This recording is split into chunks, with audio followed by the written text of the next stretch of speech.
Assalamualaikum warahmatullahi wabarakatuh. Salam, Om Swastiastu, Namo Buddhaya, salam kebajikan bagi kita semua. Kembali lagi bersama saya Sultan Rifandi dalam program Interfaith di Mata Milenial Indonesia TV, Matanya Indonesia. Seperti biasa pada kesempatan kali ini kita akan berbincang-bincang, berdialog, ngobrol santai dengan tentu narasumber yang sangat hebat, dan tentu saja pembicaraan kita akan menghasilkan satu energi toleransi antar umat beragama, dan tentu kita akan mencari tahu bagaimana kemudian toleransi dalam perspektif agama-agama yang ada di Indonesia. Dan pada kesempatan kali ini kita akan berbincang dengan Mas Erik Fernando. Nah, Mas Erik ini adalah tokoh agama Buddha ya, Mas Erik ya. Dan masih muda juga nih, masih segar, masih fresh sekali. Dan kita akan membahas terkait dengan moderasi beragama.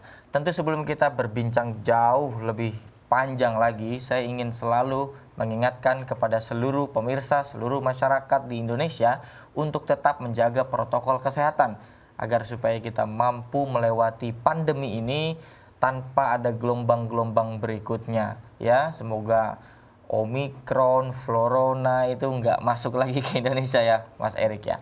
Oke, balik lagi kita ke Mas Erik. Mas Erik ini adalah salah satu tokoh muda juga, penyuluh agama juga di Kementerian Agama dari Agama Buddha, dan juga pernah menjuarai ya juara 1 Dhamma Desana Bahasa Indonesia STG DKI Jakarta 2017.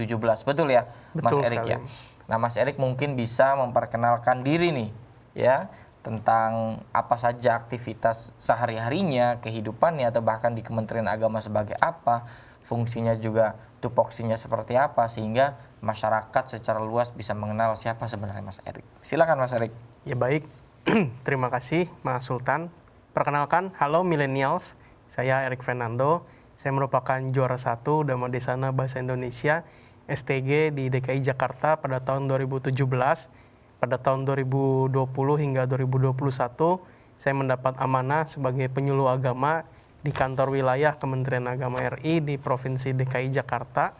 Selain itu, saya merupakan lulusan S1 Ilmu Politik di Universitas Indonesia dan juga S2 saya di Komunikasi Universitas Indonesia.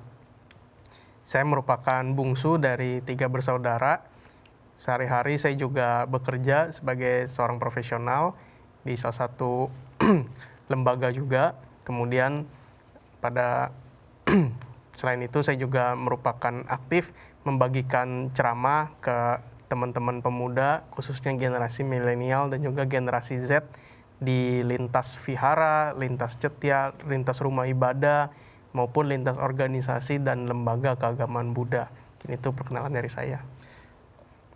Penyuluh agama juga ya? Ya, jadi di tahun 2020 hingga 2021 saya menjadi penyuluh agama di Kementerian Agama. Tupoksinya apa aja tuh kira-kira Mas Erik? Jadi tugas pokok dan fungsi sebagai penyuluh agama, saya merupakan penyuluh agama Buddha. Pada saat itu saya mendapatkan tugas untuk menyampaikan pesan-pesan yang dicanangkan oleh pemerintah, bagaimana program-program, contohnya vaksinasi, menjaga protokol kesehatan, ini kita sampaikan kepada pemeluk-pemeluk agama Buddha dengan bahasa-bahasa agama. Jadi kan kalau pemerintah membuat satu program, pastikan narasinya masih secara general, secara umum, dan tugas kita sebagai penyuluh ini menjadi jembatan.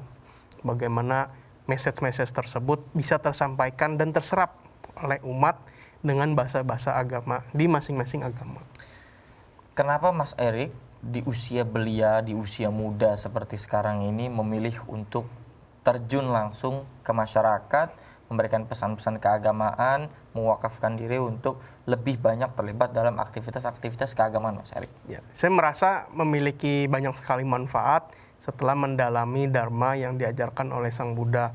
Bagaimana pesan cinta kasih, pesan perdamaian, ini terinternalisasi di dalam diri saya, bagaimana nilai-nilai tersebut menjadi nilai-nilai yang saya anut, yang saya pegang, dan saya merasa memiliki satu kebahagiaan ketika bisa membagikan nilai-nilai tersebut ke teman-teman generasi muda.